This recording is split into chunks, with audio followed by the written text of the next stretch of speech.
Hey everyone, it is Wednesday. That means it's hump day.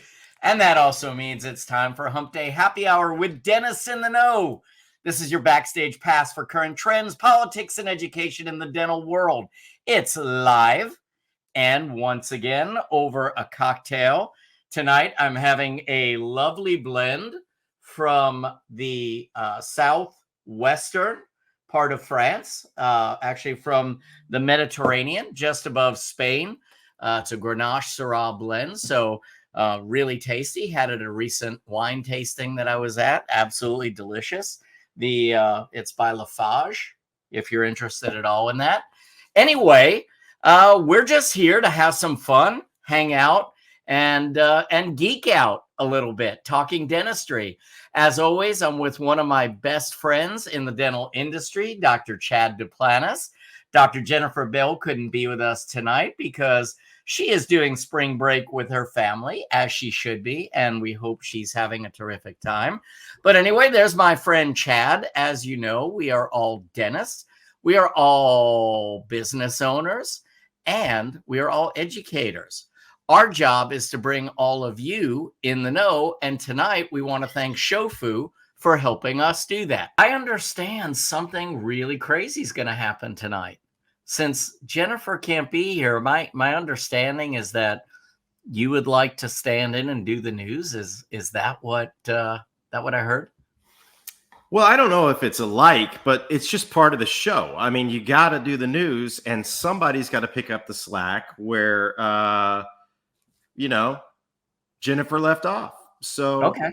I think I'll go ahead and do the news. Okay. So Jennifer once again gets to be reassured of her position here at Dentist in the Know. Yeah. Yeah. Okay. Yeah. All right, go get him, buddy. I want to hear it. Hey, well, do you want to be up while I do the news? I want to stay up and talk about it. I gotta be the third base heckler over here. All right. Well, I'm gonna first of all say that I'm not really the world's greatest at this. So if you see me reading, it's because I actually am looking at some notes that I have. But, we're going to do this kind of like Jennifer does it. I found a couple of really good stories, and so one of the things that I was looking at this past week is, some trends in dentistry and what's going on in dentistry. And so the ADA publishes a report every year, and it's about, the biggest problems that dentists face. And I found it really interesting, but one of the things that it talked about is last minute cancellations. And I don't know about you all, but we've certainly suffered our fair share of cancellations. We've had our fair share of no-shows. I think we've talked about it before on the show. I think, I shouldn't say I think, I know that our largest percentage of no-shows are patients who have found us through simple Google searches. And I'm not saying that Google's bad, but one of the things that comes with when your reviews go up, your presence on Google gets better, and you're going to get patients that aren't always that great. And so it was just nice to see that other people are having some of the similar problems that we're having as no-shows and cancellations. But what I found interesting is that the majority of dentists, like the biggest problem they're facing is finding new patients. And Jeff, I'll ask you, have you been able to relate to that? I mean, are you having an issue finding new patients? So it's interesting on the sleep side, TMJ side, no. And the reason is because there's not many people in our area doing what I'm doing. It's kind of ultra specialized, and we've made really good relationships with the physicians. So they're honestly, without much advertising, the physicians keep me fed on that side. On the dental side, absolutely. We don't participate in any insurance plans at all. Mm-hmm. And literally, we've seen such a change in do this one day. It's hard for you to really do this in your practice, but on the sleep side, I ask everybody, do you have a regular dentist? When was the last time you were seen? Who is your dentist so I can communicate with them? Do you know 9 out of 10 people that I ask cannot name their dentist anymore? Yeah. I never could have imagined a time in my life where somebody did not know the name of somebody who was shoving a needle in the back of their mouth and working on their teeth, doing work that's so intimate, right? And now I don't know who it is. It's whoever I see over at that place over there, over at I don't want to make up a name because it'll be somebody's name, but Yeah. over at Dreary Dental, whatever it is. And they're naming the names of these corporate places, but they can't name the frigging dentist that sees them or treats them. So I almost feel like we've come to this point where there's a certain part of the population that has just decided, if I want my insurance, if I'm going to be insurance driven and I just want to do what my insurance pays for, I just got to go to one of these places. I'm not going to know the name of my friggin' dentist, and I'm at their mercy, and they're okay with that. But there's still that population that I think still wants that personal relationship. Me, I'm never letting anybody touch my mouth or any other part of me until I know who they are. So I totally agree, and I think that this brings up a great topic of discussion for another potential episode as to if you're fee for service or if you're insurance driven. How do you go about maintaining your patients? Because one and done is unfortunately very popular in the dental office. How do we convert those patients from one and done to make them lifetime patients of the practice? Because we aren't having a problem with new patients per se, but it's I want quality new patients, and unfortunately we're not always getting those through a simple Google search. And there's only so many of them, Chad. It's slowed down where there was a time where the vast majority of people wanted to know who their dentist was. They wanted to know the person doing all this work. But I think we're seeing a little bit of a shift where people are just like, look, economically times are tough. I just got to get my insurance to pay for it, and I'm going to see who I have to see. And I get it. But, so we're just working hard to continue getting those quality patients. But you're right. Most of the ones that come off of, Google or search engines are not typically the highest quality patients. Yeah, I would agree. And so I just wanted to bring that up. I think that was an interesting fact that I found in the quote unquote news of the week. But a second thing, JB always sprinkles these in there. I've got a sad one and a happy one, but here's a sad one about a member of our profession. This is a dentist who I want to say, I shouldn't say I want to say it was in Buffalo, New York. I'm not going to mention any names. However, this dentist had a pregnant patient in their practice. They reached out to the OB-GYN and asked what they could use as far as anesthetic is concerned. The OB-GYN said nothing with epi. The dentist, there are a lot of wrongs here from what I read. So the dentist went about using epi, annotated in the chart that he did not use epi.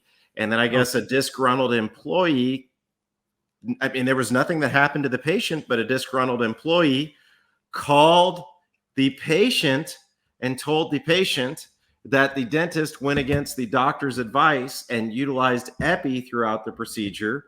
And then, so I don't know what they call them in your area, but the investigative report, they went in and interviewed the dentist and found that he breached, the standard of care or whatnot. I mean, there's a number of twists and turns to this, but quite frankly, what I would say is do your own research, be able to justify what you used and why you used it. Secondly, if you ask for the advice of a medical doctor, plan on following that advice, because there can be huge implications if you disagree with it. Then defer treatment on that patient until you have a more solid and found understanding, and you document everything.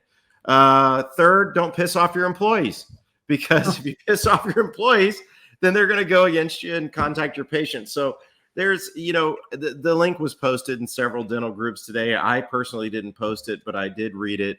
And, there were so many wrongs in there and not one of them made a right. So, do your research. If you seek advice, follow the advice of a physician. And if you don't, make sure that you have ample justification and document as to what you used and why you decided to go against that advice so you can cover yourself. So that was an interesting story. I don't want to get into the details of it because we could be here all night. But the last little story that I want to share is regarding a lady, and this was in Great Britain, and she went to her dentist, and her dentist noticed a spot on her ear, and the dentist recommended that she have that spot checked out. And this is a quote from the lady in Great Britain that says, "I am more than grateful to him. God knows what would have happened. He saved my life because the spot on her ear that the lady admittedly would not have had checked out by a physician turned out to be a melanoma." And so my point with that is that happens to be really relevant. There's something that's come into dentistry that we can do really simply chairside, and it's called SCLIP, SKLIP. Dr. Alexander Witkowski is the founder of it. He will be on the show. I happened to meet him at the Hinman. And, if a patient is in our chair, if you see it, say it, point it out. You could be the difference in life or death because we are not just dentists, we are physicians of the oral cavity. And so I thought that was a heartwarming story. I've personally had that happen in my practice on 2 different occasions. And I'm forever grateful that myself, my assistants, my hygienists, they all are quick to point those things out and ask patients the appropriate questions because a lot of patients just simply don't know. And if it's in our eyesight, it's something that we should be looking for. So, well, and we have such a unique opportunity, Chad, too, because no one else gets to see patients twice a year. I mean, there are really no other health professionals that are seeing their patients at least 2 times a year. And so we have a very unique opportunity to just look. I mean, look, if it doesn't look right, it doesn't mean we need to know what it is, but we need to have outlets. We need to be prepared for when we see something out of the ordinary, and we need to have that support team of, okay, here's something on the face I don't know. I know the dermatologists are booking out, 6 months, but I've got this contact with this dermatologist, and if I say I'm worried about this, they'll get you in sooner.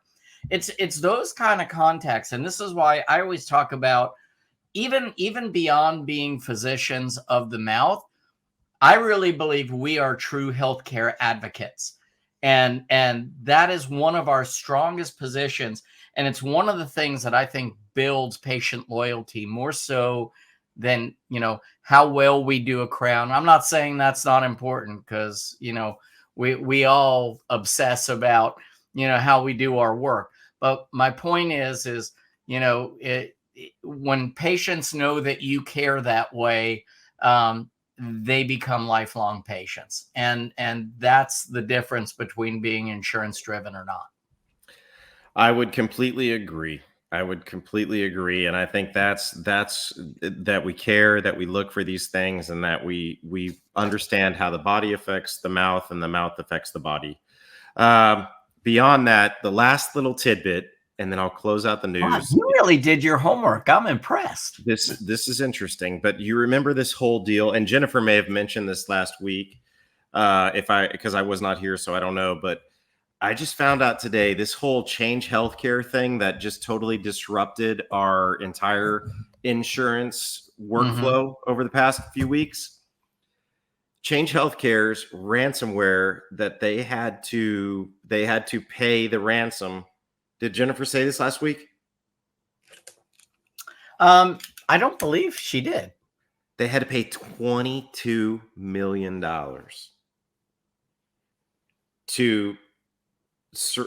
they surrendered to get their systems back in order.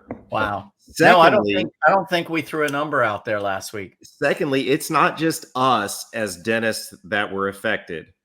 It's affected the whole healthcare industry to an extent. There's one major dental company, one major insurance carrier, I should say, that is catching up on $14 billion in claims. That's one major insurance company. So, Yeah. there was a huge trickle down effect from this, and it looks like things are starting to clear up. I think we should all be thankful that Change Healthcare paid the ransom. I wouldn't want to be responsible for 22 million, but there was a lot at stake there. So kudos to them for Well, paying that. it did affect the whole medical industry. So we use a medical EMR for the sleep TMJ side, and so it's kind of cool because I get to see what's happening in the medical world from that perspective. And yeah, they were sending messages every day through that thing, and same thing. The holdups are not on our end. Blah blah blah. And it was a tough situation. So. And if you Google Change Healthcare, there's some resources out there, and they were very specific to the dental cloud-based companies that we all use as to what the contact number is and pretty much what their status is as of last week. I believe it was dated March the 19th, somewhere around there. Don't quote me on that. But there was a pretty up-to-date status as to where each company was in their endeavor to push forward and be able to get those claims back through. Awesome. And with that, folks, that's the news. Yeah, Chad, I got to tip my hat to you, buddy. That beautiful job. Even Jennifer would be a little bit proud. Well, I had to do what I could do in her absence. She's out on the slopes in Park City, so yeah, somebody's got to do it. It's a rough job. So, hey, Jeff, we've left our guest waiting a little bit longer than usual. So would you like to go ahead and introduce this wonderful guest that we have? I'd be so happy to. And first of all, I want to say thank you to Shofu for being such a great supporter of Dentists in the Know, but such a great supporter of education in dentistry. And our guest, Dr. John Flucke, the Flukester, is one of the greatest people that I've had the opportunity to meet in dentistry. Not just because he's a great educator, not because he's a great key opinion leader, not because he's the technology editor for dental practice report or dental products report, excuse me. It's because the guy is just a great freaking guy. He cares. He's one of us, Chad. John Flucke is one of us. This is a guy who really cares. And he cares about the kind of work that he does. He cares about the message that resonates across dentistry. I'm sure all of you know Dr. John Flucke already, but he actually practices in Lee's Summit, Missouri. That's the Kansas City area. He has about 2 days a week where he's in direct patient care. But as I said, he's the chief dental editor of Dental Products Report and the technology editor. He has a true passion for technology and staying on the cutting edge of dentistry. He lectures on all aspects of clinical dentistry. And he also refers to himself as a technology evangelist. So living in an area where there is quite a bit of evangelism, I can't wait to chat with him about this. And Dr. John Flucke, what an honor it is to have you on. And we just appreciate you being with us. How you doing? I'm doing well. Thank you. I'm going to take the glasses off now. I was trying to go for the Bono look, but it wasn't quite working under the existing light. I'm doing well, guys. And Chad, nice job with the news.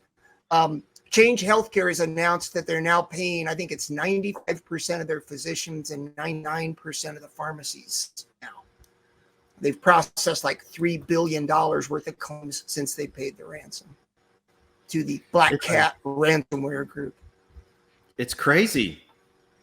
Yeah, that whole thing, and and dentists are affected by this stuff. I mean, whether it's big people or private offices, this thing, it has, I think it's funny how we get this, we get these things in an email. Oh, hey, there's been a breach, and we're going to give you 3 years of like credit monitoring. Well, that's great. Equifax gave me 3 years of credit monitoring by Equifax after Equifax got hacked. It's just like, wow, thanks for that. But it happens, and people need to be aware of this stuff. Private practitioners need to be aware of it, because it can happen to you. It's not just going to be the big guys. If you can get $100,000 out of 10 dentists, that's $1 million. And yeah, it's there. So that's my evangelizing for the night. Well, John, I actually have cumulatively, I think 147 years of credit monitoring if I take advantage of all the letters I've got. Yeah. Hopefully it's divisible by 3. Okay. Yeah. It's just we didn't blink. I mean, we just get this, oh yeah, these guys got hacked. But every time that happens, and the bad thing about being in healthcare is when that happens, HIPAA comes knocking on your door. And, HIPAA didn't knock on Equifax's door, I don't think, but they'll knock on a practitioner's door. And that's it. I mean, you're talking about, Department of Health and Human Services, Office of Civil Rights. They're the ones that actually administer the law. And the fines are huge. I mean, never mind the ransom. Now you've got to pay up, to the feds too. So we all need to be aware of the security issues out there. Absolutely. It's one more reason to vet every company that monitors your IT, your software, your hardware, and your practice, because I've had several friends that have been affected by it, and it is nice to turn over that to a cloud-based company that can take on some of that burden for you. Yep. But I think we're using cloud-based practice management software, and we were all affected in one way or another, and it's just amazing how it really affected us to the tune of thousands of dollars that fortunately were just delayed. Yeah. So kind of like COVID, everything was just delayed 3 or 4 years. Yeah, but but there are larger companies that can really sustain for a long time like that. But cash flow is, that's the enemy to the small practice owner, or it is the small to medium-sized practice owner. And those payments stop coming, the creditors don't stop asking for their payments. And so cash flow can really, end up killing a lot of small business owners. And then they, this just kind of plays right into the game. Well, geez, maybe I better sell to a big DSO because I can't afford to have this happen to me again. I can't afford to not be able to pay my mortgage this month, or my rent, or my, the lease of my iTero, whatever it is. So, well, John, do us a favor. Go ahead. Yeah, I'm sorry. No. Go. Because I'm so excited that you've come on, and most of the listeners probably know who you are, but I'd love for you to just kind of give an overview of who you are to our listeners. Sure. A little bit about your background in dentistry, what your passions are, and kind of how you landed where you are now. Okay, so I'm in private practice. Was 4 days a week until about 6 months ago. Went down to 2 days a week. I'm in a 4-doctor practice in a suburb of Kansas City called Lisa. I wish I could have recorded the intro and sent it to heaven so my mom and dad could have seen it, because that was a great intro. Jeff, I really appreciate it. But so I work with Dental Products Report. I lecture. I write. I've got a recurrent column in DPR. I also, for for over 20 years, I was peer review chairman for the state of Missouri. And boy, you were talking about the deal where people don't know who their dentist is. I've seen some things where, a complaint gets filed and there's, one corporate office and there's 7 dentists that have touched the patient, try to figure out, exactly what happened there. But I also do videos. I do a lot of testing for manufacturers. And I just kind of got here by accident. I was in the right place at the right time. Technology is my hobby. And I was in the game early, taking stuff apart in my office when I was just getting started. And it just kind of went from there. But I also want to say for manufacturers, from me as well, a heartfelt shout out to Shofu for what they're doing for sponsoring Dentists in the Know, and also for what they're doing for education in dentistry. It's a great company. They've got some incredible products that I use every day. And so I'm to know that they're supporting you guys. I think it's great that you mentioned that, because I will say, as an educator, there's always a couple of people that that you can count on, and Shofu is always at the top of the list. And when I say know people that you can count on, it's not about redirecting a program to benefit a sponsor. It's about, this is me, this is real, this is what I use in my practice.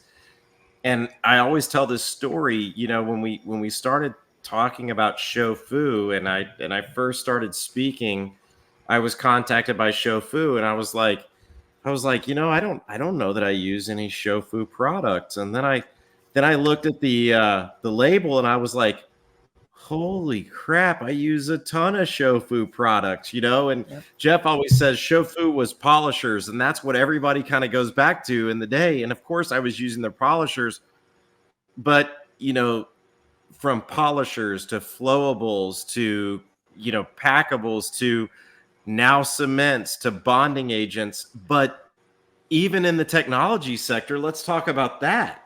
Okay. Yeah, I mean, they've got one thing I was thinking of when you were making that list is gyamers.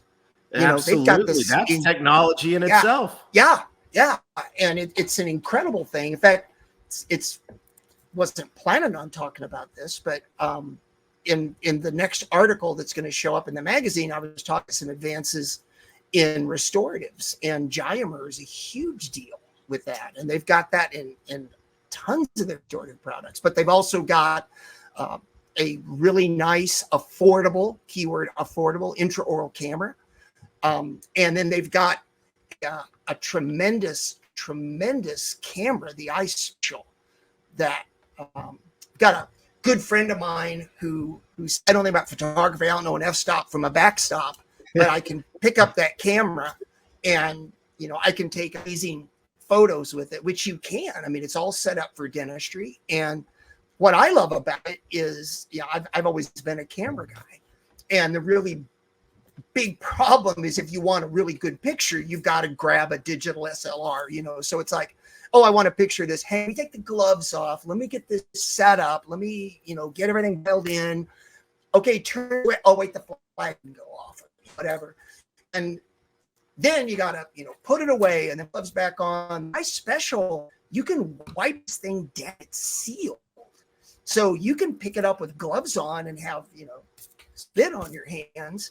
And then you wipe it down when you're done and you do a surface disinfectant, and the doggone thing looks like it just came out of the box. It doesn't discolor, it doesn't leak, and anybody can take a picture with it. You can hand it to somebody, and 5 minutes after you show it to a new employee, let's face it, turnover is a real thing in our industry.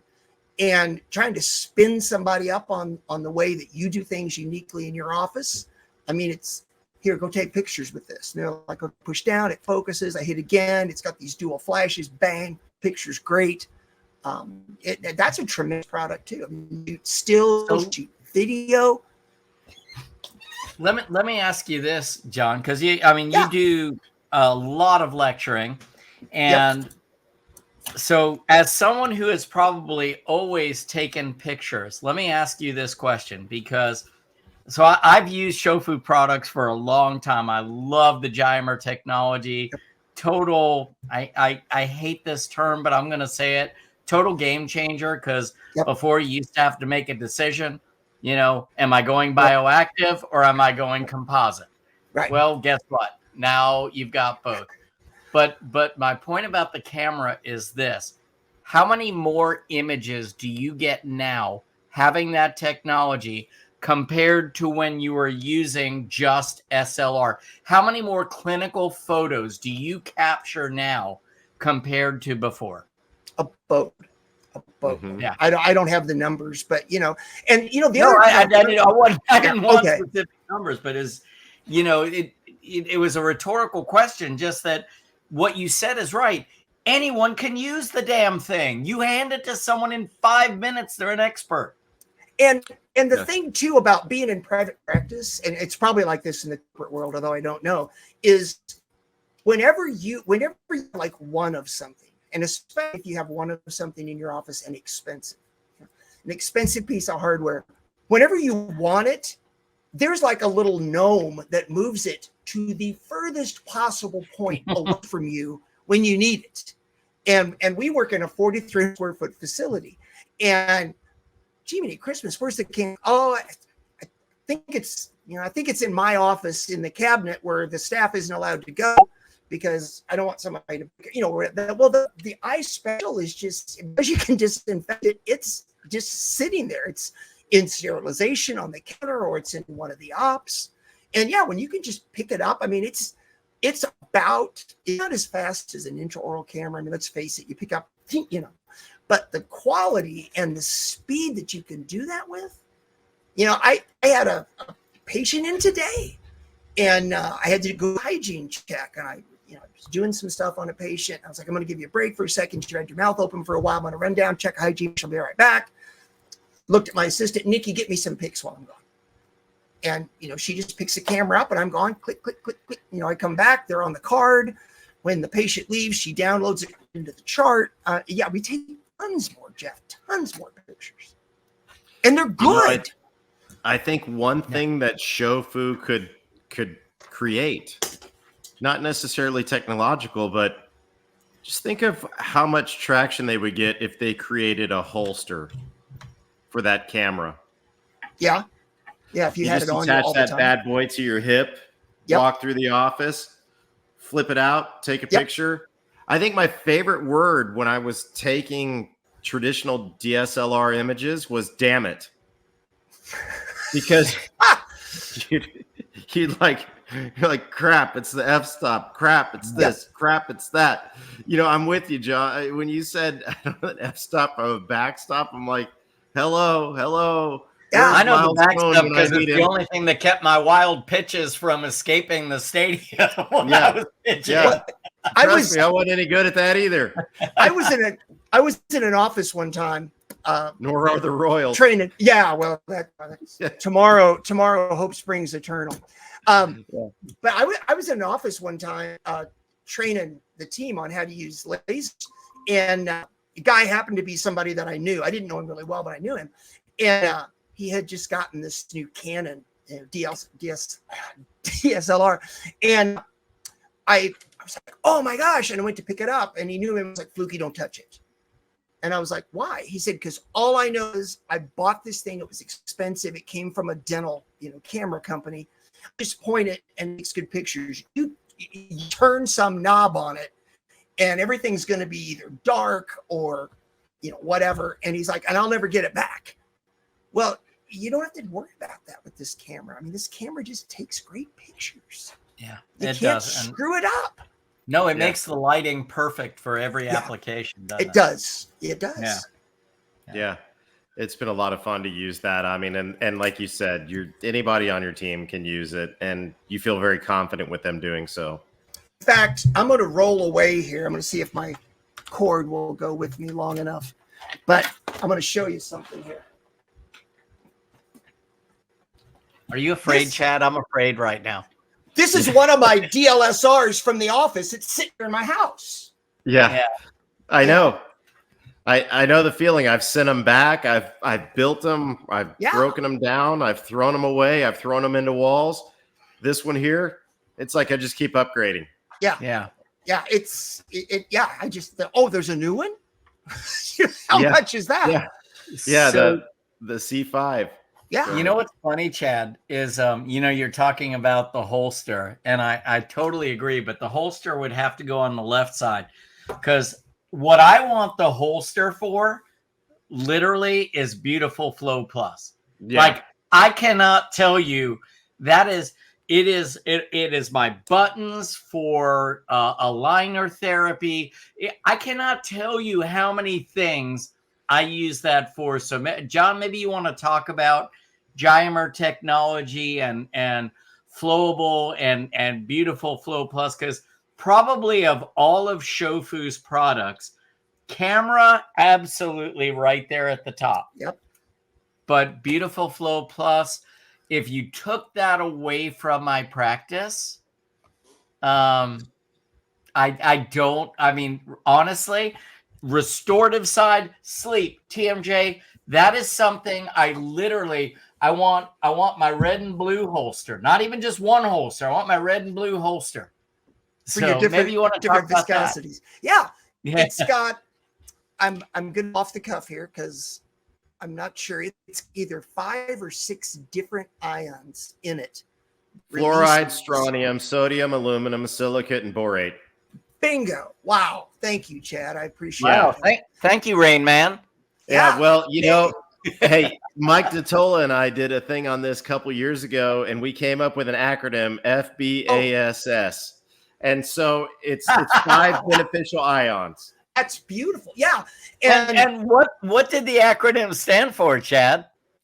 It stood for, in no particular order, flipping fluoride. bass. No. Borate, borate, aluminum. Yeah, you're not getting out of this sodium. one, buddy. 6 beneficial ions. Sorry, there's 6. Yeah, 6 it's like the beneficial cranial nerve acronym. We all knew what that's good for. Yep. Yeah. We've never forgotten that, have we? But you know what is really cool about this stuff is not only does it release the ions, it recharges the ions. And so it's a constant give and take. The average lifespan of a composite, studies show now, a 2-surface composite, or I should just say a multi-surface composite, because the more surfaces you got, the more problems you got. The average lifespan is 5 years. You think about that, 5 flipping years. And what's the problem? It's recurrent decay. Where does recurrent decay happen? At the margin. The margin is like trench warfare for dentistry. And you can stop those bugs at the margin. That's at least half the game. And when you've got all of these ions in this material and at the margins, it's an automatic weapon in trench warfare. It really truly is for dentistry, and it is amazing stuff. Use it all the time. In fact, you know what somebody needs to invent? I was thinking when you said that about the holster, and then when Jeff was talking about, I want the holster on the left side. Somebody needs to come up. They make these things. You can buy them at Home Depot, and it's a Velcro, like a wrist cuff, or it looks like almost like a big sweat thing, and it has magnets in it. And so when you're working on little parts, in your house, or you're like, where'd I put that screw? Well, you just, whatever is metallic, you can just pick it up and stick it on that thing, and you don't lose it. So if you're hammering something in, you can put the nails on it. If you're taking something apart, we need something like that for dentistry, where, like you said, if you needed like 3 different materials that are in syringes, you just like bang, bang, bang. You're not doing this stuff. The assistant's handing this stuff back and forth to you, and you're like trying to swap and trying to watch the feed and all that. The assistant could just be in there with the vacuum and the air water syringe, and I could just be like pulling them off of my wrist and sticking them back on, and then wipe it all down when you're done. Ladies and gentlemen, what you are hearing right now is exactly how innovation in dentistry happened. A bunch of idiots sitting around microphones who just think of dumb stuff that actually has great application, that could actually become something. I have this theory, Jeff, that there was only in history of humankind, there's only been one good idea, and we've all chipped off pieces of it. Because if you think about it, if somebody invents something, what made you think about this? Oh, I was playing with such and such.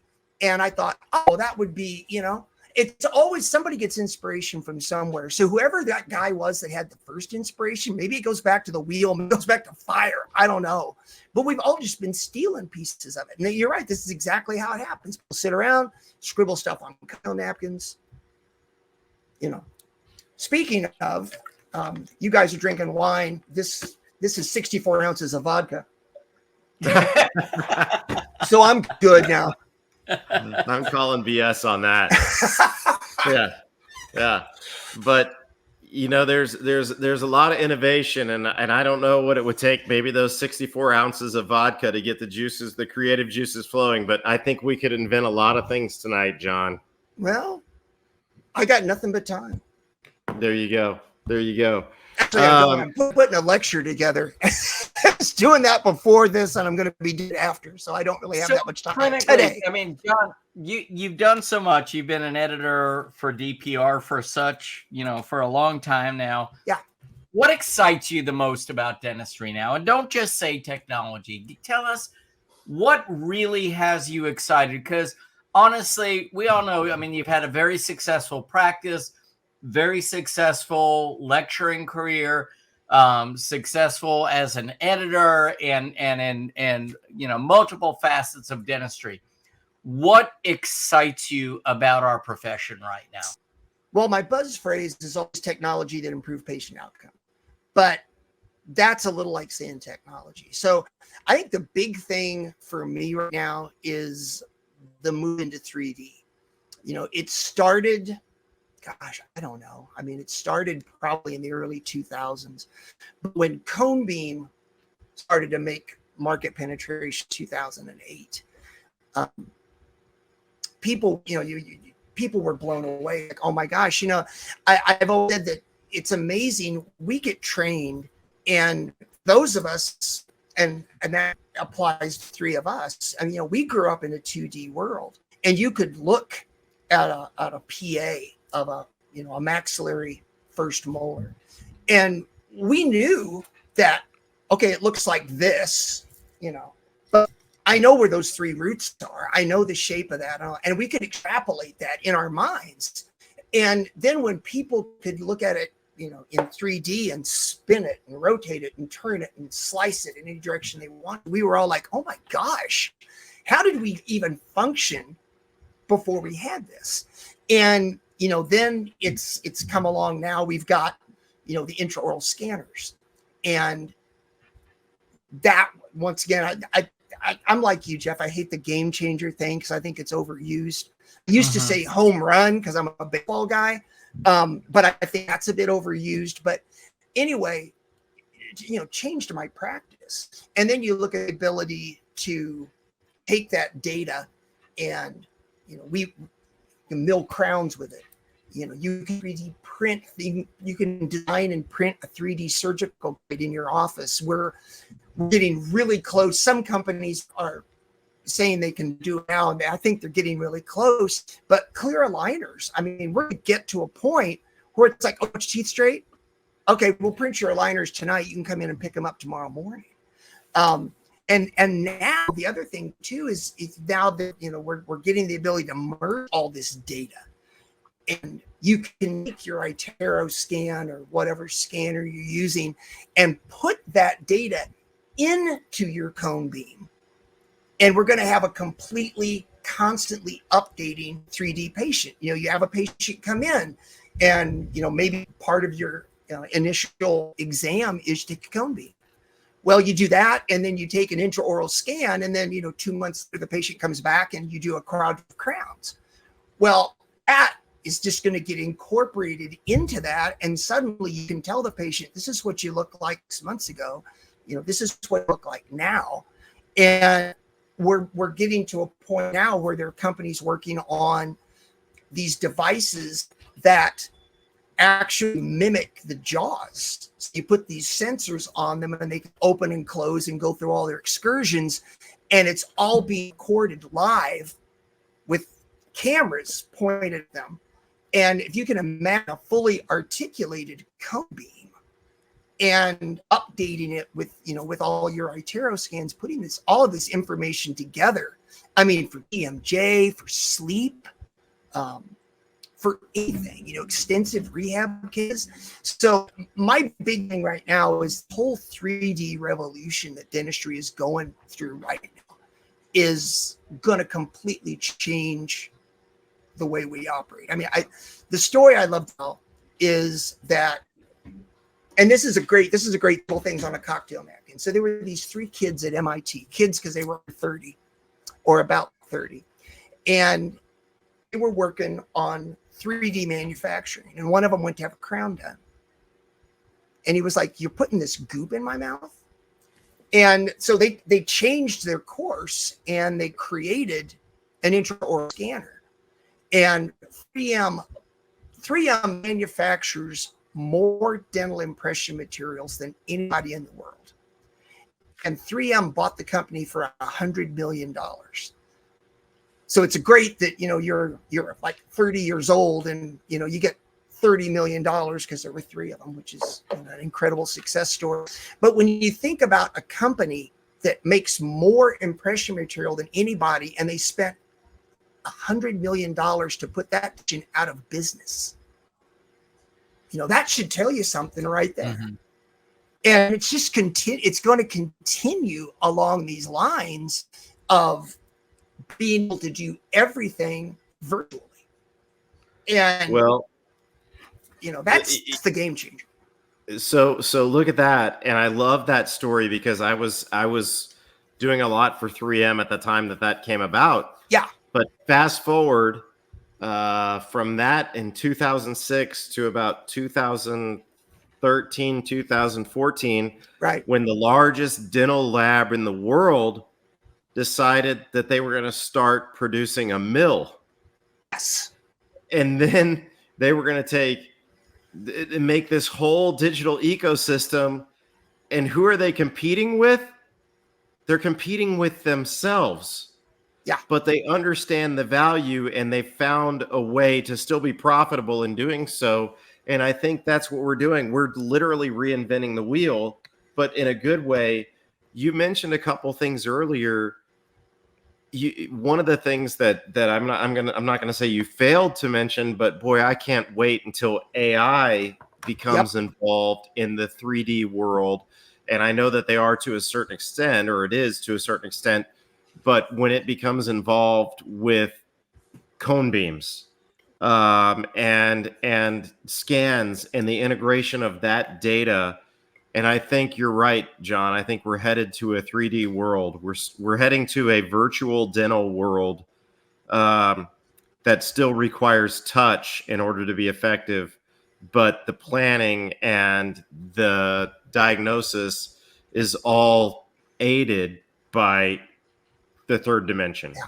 There is a company, Eastern Europe. I want to say Russia, but I'm not sure. They have a product. It's being used by dentists in Europe. It's called DiagnoCat, and they don't have FDA approval yet. They're actually working on FDA approval right now.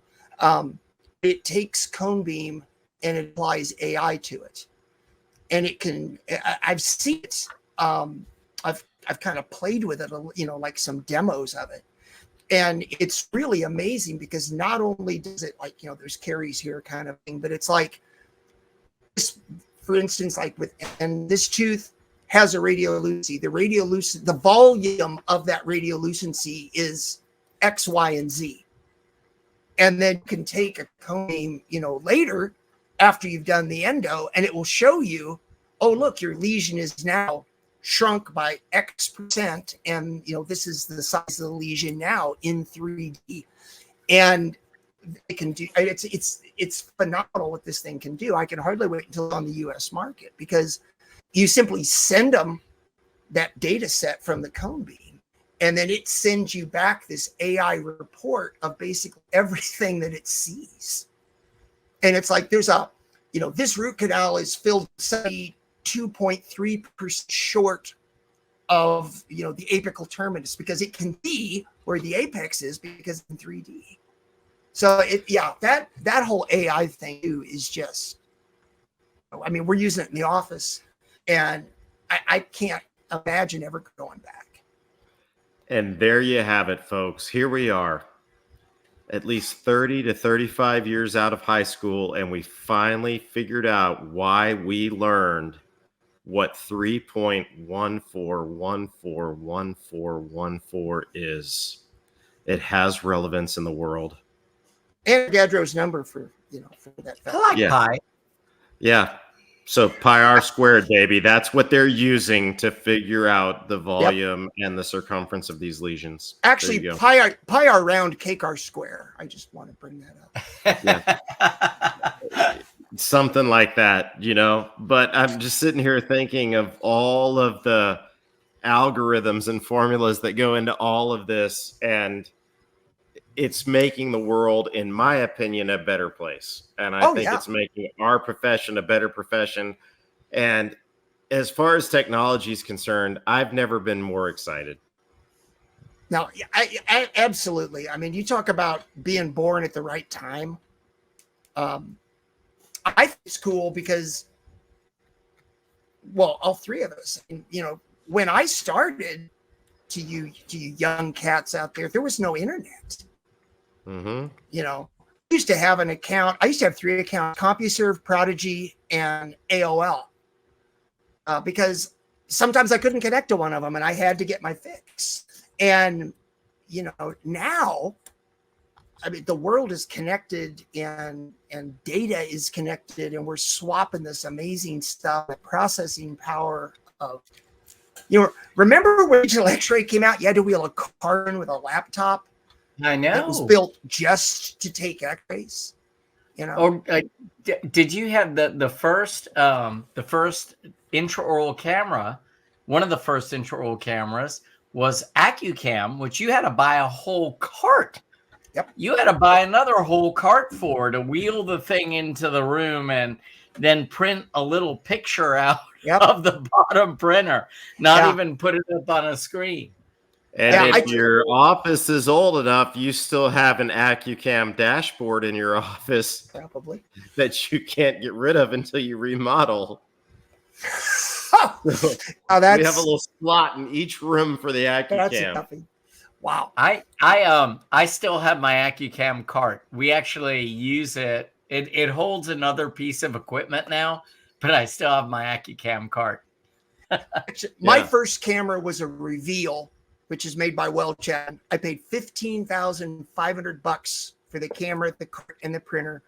And then I hacked the printer. I actually figured out I took it apart, and I figured out how to connect it to the operating computer, and I started saving the digital images that way. But that's funny. That was one of the first hacks I did. I took everything apart and tried to figure out how it would work. But now you think the fact, like the Shofu camera, not the iSpell, but the Shofu intro camera is the iCam. Yeah, what is it? It's less than $299, isn't it? I think it's $279, $289, somewhere around there. Yeah. And it's plug and play. Plug and play. It is the simplest damn thing to use. And we actually have. It's so funny now because it's almost like a commodity. We have extra ones in the office just in case something goes wrong. When a camera was $15,500, you're not going to keep a one around just in case. But when they're $279, keep an extra one in your drawer. If somebody rolls over it with a caster and shatters it, hey, it's $279. Just go get the one out of the drawer. Yeah, it's too damn. And the images are great. I mean, phenomenal. Yeah.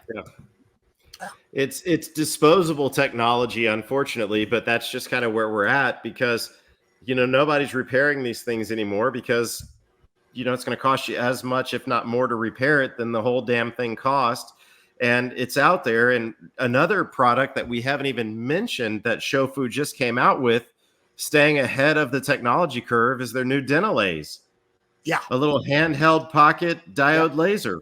Fantastic. You can't beat the price. No, and I'm telling you, it's great pretty product. robust. Yeah.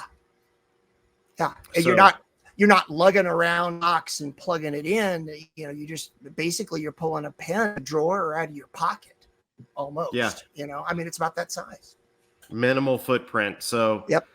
all of that being said, I mean, Shofu is just such a valuable partner to the industry. They've got a bunch of great products. I can't thank them enough. I mean, they definitely. And it's affordable stuff too. I mean, that's the other thing is that absolutely the price point is really good. So that's the thing about that I will say about them. And again, this is not, I mean, all of us who are on this program right now have never said we're going to support someone because they offered to pay us to lecture or paid us to talk about them. No. All of us have said, let's talk about the products that we use because they're great products. And Shofu is one of those companies that has just always found a way to very affordably give us products that we can use every single day in practice. And every one of us use them in practice every day. And that, yeah. And, Go ahead. No, the fact that they support education the way that they do is just, I'm thankful to companies like them because they get it. They just freaking get it. They're like, uh-oh, did chat fall? You okay, Chad? No, I knocked my computer over. I was moving. We're back.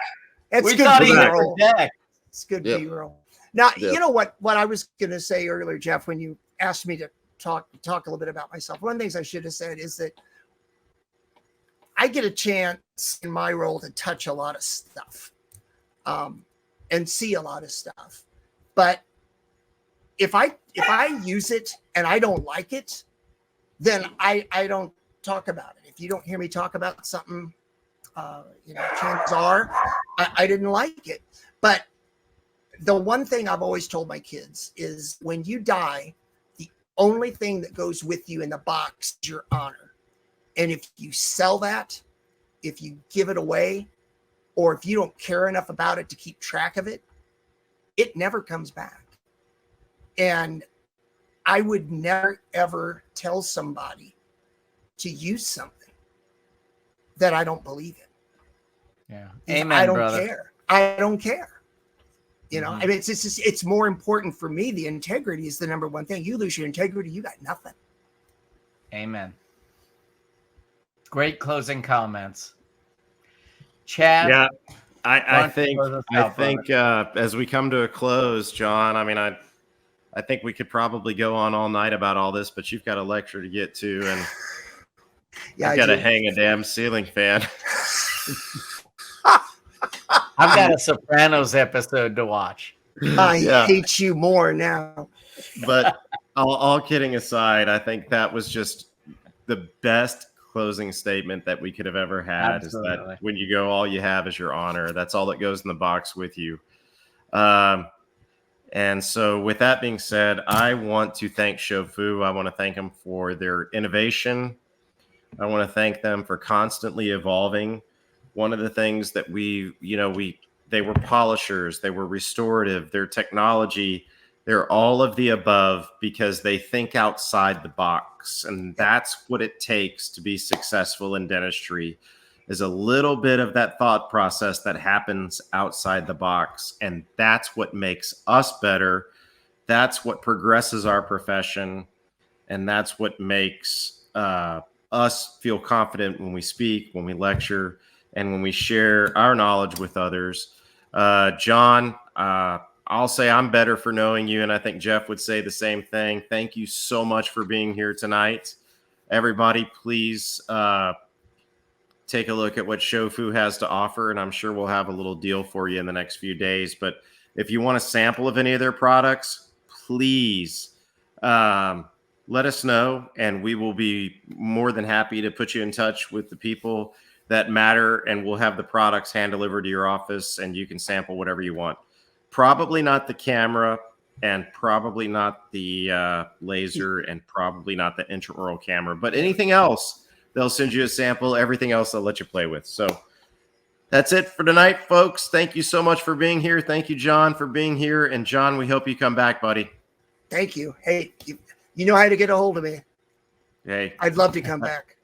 we'll have you back anytime, brother. Everybody else, good night. This will be on a podcast on YouTube shortly. Thank you very much. Thanks, guys. Good night. And that wraps up another podcast for Dentists in the Know. On behalf of Dr. Jennifer Bell, Dr. Chad Duplantis, and myself, remember that we've got a great profession, so let's make it a great day, Dinks.